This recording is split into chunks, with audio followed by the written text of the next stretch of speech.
Hola a todos, soy Álvaro Linares, director de Evangelizadores de Tiempo Completo en el Bajío Mexicano. De parte de la Dimensión para la Catequesis de la Diócesis de Orizaba, me han pedido compartir con ustedes esta primera catequesis en la distancia, las llamadas autocatequesis del Padre Ragneiro Catalamesa, que es el predicador del Vaticano, es quien predica en las celebraciones grandes que hay dentro del Vaticano, particularmente es quien le predica la homilía al Papa, la reflexión durante el Viernes Santo. En este caso vamos a reflexionar este primer tema precisamente dentro de este ciclo de catequesis que se llaman Dios es nuestro aliado. Dios es nuestro aliado, ciclo de catequesis presacramentales de la diócesis de Orizaba. Entonces vamos a empezar. Les quiero compartir en un primer momento una frase de San José María Escrivá de Balaguer. San José María Escrivá de Balaguer es quien funda el Opus Dei, y él precisamente trata de llevar a las personas a santificarse en la vida cotidiana. Dice San José María Escrivá de Balaguer: comenzar es de todos, perseverar es de santos. Y añade que tu perseverancia siempre sea una perseverancia reflexiva. Entonces es muy importante esto, papás y padrinos que me escuchan, porque vamos a comenzar un ciclo de catequesis. Todos van a comenzar. La perseverancia se alcanza solamente siendo santos. Y nosotros, ustedes y yo, que soy también padre de familia, precisamente necesitamos santificarnos siendo perseverantes en lo que nos pide el Evangelio. Comenzar es de todos, perseverar es de santos, dice San José María Escrivá de Balaguer. Y en ese sentido vamos a empezar primero con un poquito el método que tiene la teología, particularmente aquí en Latinoamérica, que es ver, juzgar, actuar. Entonces lo primero es que vamos a ver, ¿qué es? Vamos a mirar. Primero, quiero que ustedes tengan presentes dos preguntas para iniciar esta catequesis. La primera: ¿qué dolores, angustias o preocupaciones tengo hoy por causa de la pandemia o algún sufrimiento serio que haya experimentado en mi vida? Fíjense que ahora que estamos en aislamiento y que estamos viendo las cifras de la pandemia, de pronto pueden acogernos un miedo sobrecogedor, ¿verdad? Un miedo que de pronto nos puede hacer perder la esperanza. Entonces, lo primero que tenemos que situarnos es en la situación que estamos actualmente. Mirar qué dolores, qué angustias, qué preocupaciones tienes tú como papá, tú como mamá, tú como padrino, tú como madrina hoy en día. Y ante estos dolores que hoy tengo, que quizás sean por la pandemia o quizás sean ya dolores que vengan de antemano, pues ¿en qué me ayuda la fe ante estos dolores e inquietudes? Si nosotros partimos de esto, porque muchas veces queremos enfrentar los dolores, los sufrimientos, las preocupaciones, nada más con nuestros propios medios, tenemos que preguntarnos en qué te ha ayudado tu fe para enfrentar estos dolores, cómo te está ayudando tu fe para enfrentar estos dolores. Y estas dos serían como las preguntas que nosotros tendríamos que hacernos para empezar este ciclo de catequesis. ¿Qué dolores, angustias o preocupaciones tengo hoy por causa de la pandemia o algún otro sufrimiento en tu vida? ¿Y en qué te está ayudando tu fe para enfrentar estos dolores, estas preocupaciones, estas angustias? Si de pronto tú sientes que tu fe desfallece, que tu fe no te está ayudando, es necesario entonces, como lo decíamos al principio, perseverar para ser santos, perseverar en la fe para que nos ayude a librarnos de todas estas preocupaciones que humanamente son comprensibles, pero vistas desde la fe siempre van a encontrar una solución en Dios. Lo primero que vamos a ver entonces, después de mirar, después de observar, vamos a meditar. ¿Qué vamos a meditar? Vamos a meditar el Evangelio. Ahí les dejo la cita para que ustedes por favor la copien en sus libretas, en alguna hojita que ustedes tengan muy presente. Vamos a meditar el Evangelio de Juan. Yo voy a ocupar la Biblia de Jerusalén, la traducción de la Biblia de Jerusalén, y vamos a leer el Evangelio de Juan. El Evangelio de Juan es el cuarto evangelio que aparece después de los 3 evangelios sinópticos. Entonces es Juan, capítulo 19, versículos del 25 al 30. Fíjense lo que dice: junto a la cruz de Jesús estaban su madre y la hermana de su madre, María, mujer de Clopas, y María Magdalena. Jesús, viendo a su madre y junto a ella al discípulo a quien amaba, dice a su madre: mujer, ahí tienes a tu hijo. Luego dice al discípulo: ahí tienes a tu madre. y desde aquella hora el discípulo la acogió en su casa. Después de esto, sabiendo Jesús que ya todo estaba cumplido, para que se cumpliera la escritura, dice: «Tengo sed». Había allí una vasija llena de vinagre. La sujetaron a una rama con un hisopo de una esponja empapada en vinagre y se la acercaron a la boca. Cuando tomó Jesús el vinagre, dijo: «Todo está cumplido», e inclinando la cabeza, inclinó el espíritu. Esta es palabra del Señor. Gloria a ti, Señor Jesús. Estamos precisamente ante la escena más grande de sufrimiento humano, que es la muerte de Jesús en la cruz. Y sobre la muerte, la humillación que sufre Jesucristo por morir como un malhechor y en medio de malhechores, además tiene que soportar la humillación de haberle dado a beber vinagre. Junto a él, dice, aparecen tres Marías. Particularmente vamos a centrarnos en la figura de María, su madre, y del discípulo amado. Aquí en la presentación ustedes están viendo en esta diapositiva precisamente esa imagen clásica del Calvario, en donde está Jesús crucificado, y a su derecha María y a su izquierda está el discípulo amado, Juan. Esta escena es muy importante porque va a ser el hilo conductor de esta primera catequesis, ¿sale? Entonces, ténganlo muy en cuenta, por favor, anoten esta cita bíblica, porque esta cita bíblica les va a ayudar después también para reflexionar nuevamente en casa con esto que estamos nosotros aquí reflexionando con ustedes. Después, vamos a ver algo que dice San Gregorio Magno. San Gregorio Magno dice: la escritura crece con quienes la leen.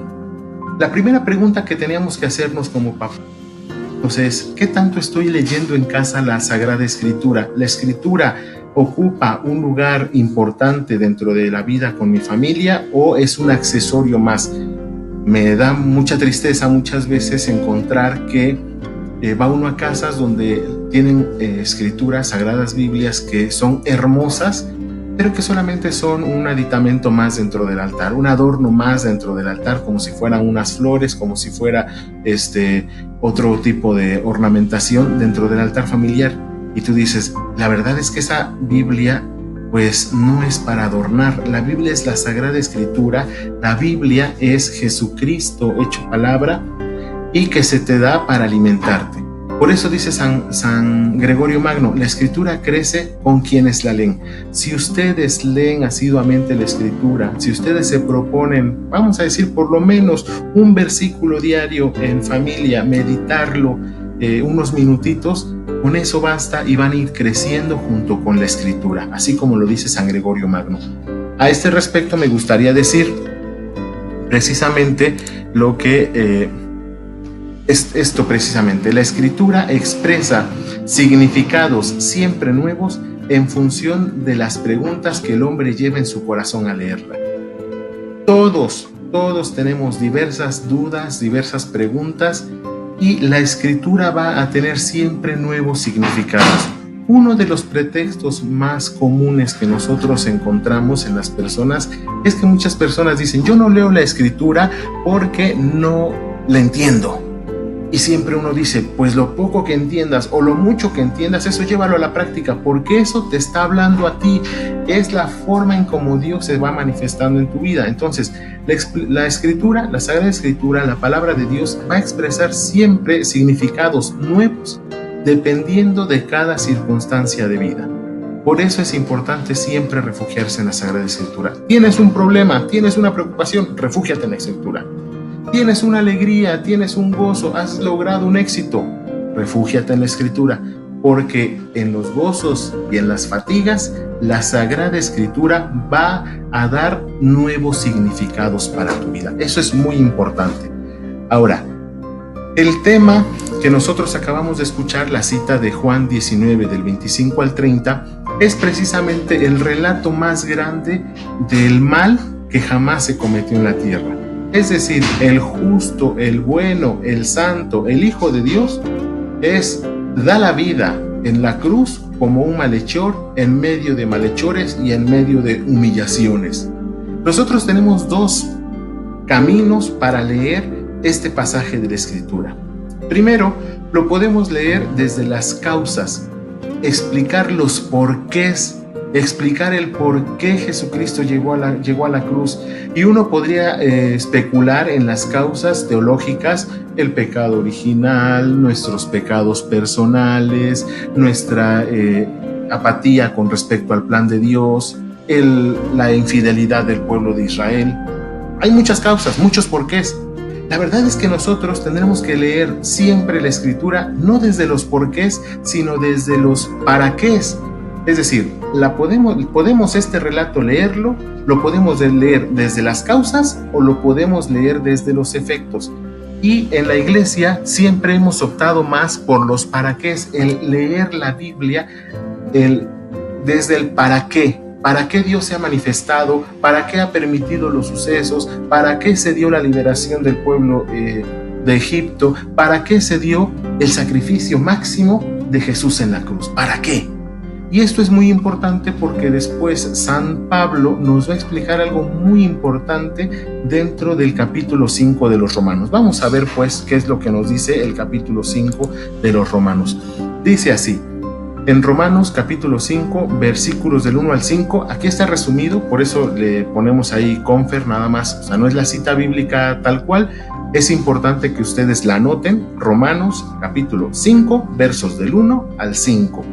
Dice San Pablo: justificados por la fe en Cristo, estamos reconciliados y en paz con Dios, llenos de la esperanza de una vida eterna. Es decir, Jesucristo murió en la cruz para justificarnos, y nosotros que creemos en Jesucristo estamos reconciliados por esa fe en Jesucristo y en su sacrificio por nosotros. Estamos reconciliados y en paz con Dios, llenos de la esperanza de una vida eterna. Me llama la atención ver y me preocupa mucho ver a cristianos que de pronto ante situaciones trágicas en su vida pierden la esperanza, y tú dices: ¿que no acaso creían en Cristo? ¿Que no acaso creían que Jesús dio su vida por ellos? Porque sí, es noble y es normal sufrir. Sufrimos por diferentes causas, pero no perdemos la esperanza porque creemos en Cristo. Y eso es algo muy importante. Si ustedes quieren permanecer fieles a Dios, si ustedes quieren permanecer de buen ánimo frente a las circunstancias, aún aquellas que sean más adversas para ustedes mismos o para sus familias, mantengan la fe en Jesucristo. Dice Romanos 5: justificados por la fe en Cristo, estamos reconciliados y en paz con Dios, llenos de la esperanza de una vida eterna. Qué bonito sería vivir todos los días de frente a Dios con la esperanza en la vida eterna que nos ha prometido gracias al sacrificio en la cruz. Entonces, por ahí tenemos que este sacrificio, esta escena que nosotros estamos reflexionando sobre el sacrificio de Jesús en la cruz, tiene un para qué, tiene consecuencias bondadosas, consecuencias muy buenas, muy positivas para nosotros que somos hijos de Dios. Ahora, ¿qué implicaciones tiene todo esto para nosotros? Porque también tenemos que tener otras implicaciones. Vamos a dar como tres puntitos, después vamos a ir a otro más, pero me gustaría también empezar con esos tres puntitos. Primero, la cruz cambia el sentido del dolor. O sea, el dolor, el sufrimiento que era malo, ahora se vuelve un dolor, un sufrimiento de redención, un sufrimiento que da sentido a la vida. Segundo, de todo sufrimiento físico y moral, como cambió esto, ya no se considera como un castigo o como una maldición. Recordarán ustedes que en otro pasaje bíblico le preguntan a Jesús, viendo a un enfermo, le preguntan a Jesús: ¿quién pecó, él o sus padres? Y dice: no, el sufrimiento no se da como un castigo para él o para sus padres. Dice Jesús: el sufrimiento se da para manifestar el poder de Dios. Entonces, cuando nosotros experimentemos un sufrimiento, gracias al sacrificio de Jesús en la cruz, nosotros podemos ver que el sufrimiento se da precisamente para que se manifieste la gloria de Dios. Y por eso nosotros podemos afirmar que en un punto número 3, detrás del dolor siempre hay una perla preciosa.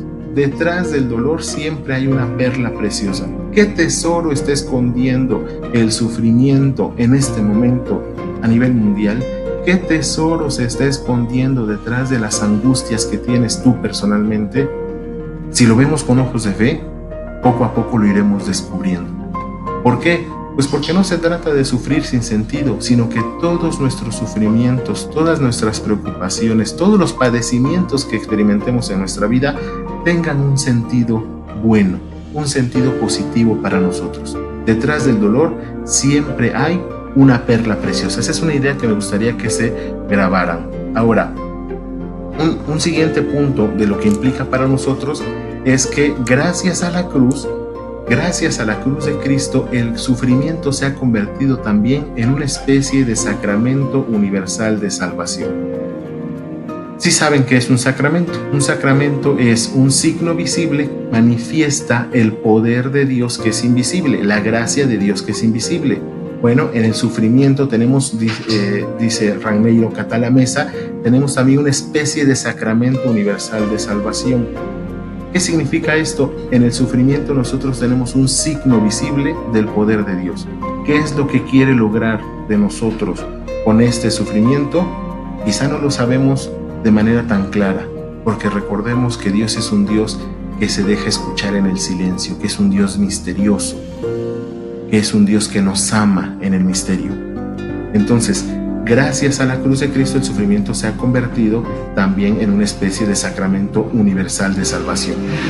San Juan Pablo II tiene un documento que se llama Salvifici Doloris, y en la Salvifici Doloris habla precisamente el Papa de esta universalidad del sufrimiento. Él la llama como algo que nos une como hermanos. El sufrimiento nos une a todos, nos vuelve a una misma realidad. Es decir, sufren de todas clases sociales, sufren todas las personas de la raza humana, sufren de todas las razas humanas que haya, sufren de cualquier país. Es decir, el sufrimiento de algún modo me hermana, me hace más cercano, más fraterno con aquel otro que antes era desconocido y ahora está sufriendo como yo.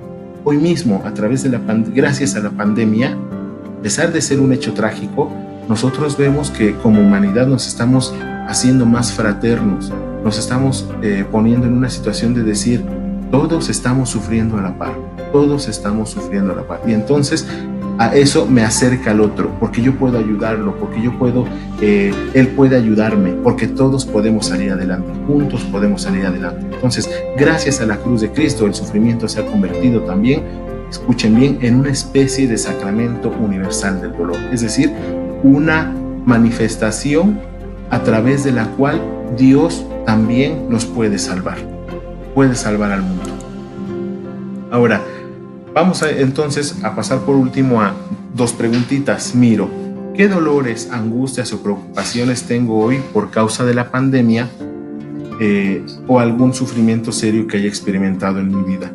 ¿Qué dolores has tenido tú ahorita por causa de la pandemia?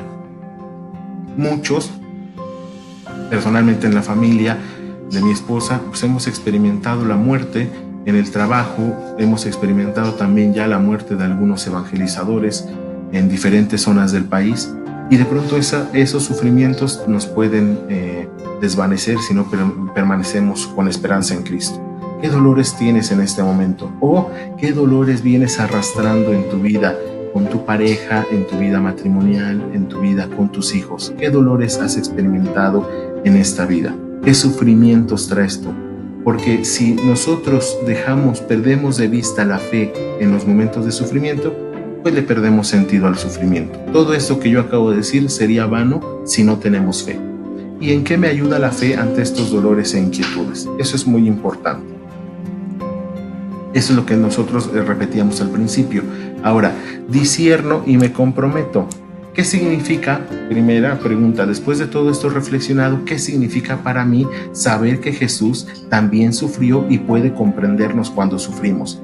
Es muy común, eso me llama mucho la atención y lo lamento cuando sucede entre bautizados, que de pronto dicen, bueno, Jesús porque era Dios, Y yo siempre les digo, sí, pero nosotros creemos que Jesús es verdaderamente Dios y verdaderamente hombre. Se hizo hombre en el vientre de María. Es decir, Jesucristo verdaderamente te entiende lo que estás pasando cuando quieres salir de algún vicio, cuando quieres llevar de comer a tu familia, cuando la preocupación por la crisis económica no te deja dormir. Él te entiende. ¿Por qué? Porque Jesucristo también sufrió.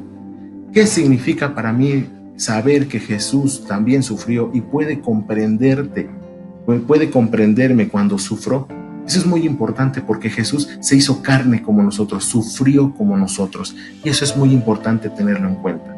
¿Qué preocupaciones o sufrimientos de mis seres queridos, amigos, vecinos, familiares respecto al coronavirus, esta pandemia que ahora estamos experimentando u otra situación que hayan vivido, podría yo compartir? Porque de pronto esto es algo que se nos pasamos de largo. O sea, vemos que salen las cifras de personas muertas en la televisión y vemos a los vecinos que de pronto ya se contagió uno y están pasando por ese drama. ¿Qué es lo que estás haciendo? ¿Cómo estás tú compartiendo esa situación con ellos? Porque es muy fácil de pronto, y eso es algo que me llena de mucho temor, que se presenta el sufrimiento como un número más, ¿no? Miles de muertos cada día, miles de contagiados cada día, y es un número. Pero detrás hay miles de familias, miles de personas que han dejado este mundo, miles de vacíos que quedan para las personas que los quisieron. Entonces, ¿qué preocupaciones o sufrimientos por esta situación o por otras similares que hayamos vivido podríamos compartir con nuestros semejantes? Porque cuando nosotros nos atrevemos a compartir el dolor, cuando nosotros nos ponemos en los zapatos de los otros, dejamos de ser jueces y nos volvemos hermanos. Eso es lo más importante que tenemos que rescatar nosotros ante el sufrimiento. El compartir con los otros, el convivir. Significa no nada más pasar alegrías, sino el convivir significa también compadecerte del otro, padecer con el otro, ayudar al otro en sus sufrimientos. Y algo muy importante, ¿a qué te comprometes? Porque suena muy bonito el de pronto decir, pues ya escuché la palabra de Dios, ya escuché el sentido cristiano del sufrimiento, ya supe que el sufrimiento es una especie de sacramento universal de salvación. Eso está bien, pero ¿para qué te va a servir en tu vida? ¿Para qué? ¿A qué te va a comprometer? Y ahí viene la tercera pregunta importante de esta diapositiva. ¿Cómo podrías acompañarlos, los demás, en sus dolores y preocupaciones? ¿Cómo podrías acompañarlos? De pronto las personas agradecen ya ni siquiera que estés allí físicamente, agradecen desde una llamada, un mensaje de texto. Es decir, que nos mostremos compasivos con ellos, que les mostremos a Cristo misericordioso a ellos. ¿Cómo estás acompañando a las personas que sufren? Porque es imposible que un cristiano, es imposible pensar que un cristiano pueda pasar de largo frente al sufrimiento de los demás.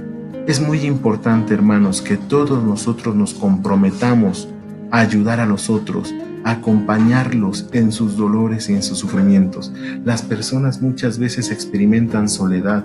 Dice el Papa en la Evangelii Gaudium, viven en la periferia existencial, es decir, viven aislados. Y basta a veces una llamada, un mensaje de texto, un mensaje de voz, llevarles una despensa, el saber que son importantes para ti, eso basta. Acompaña a los que están sufriendo, ayúdalos, hazte hermano con ellos, compadécete de ellos. Eso es lo que haría Cristo hoy.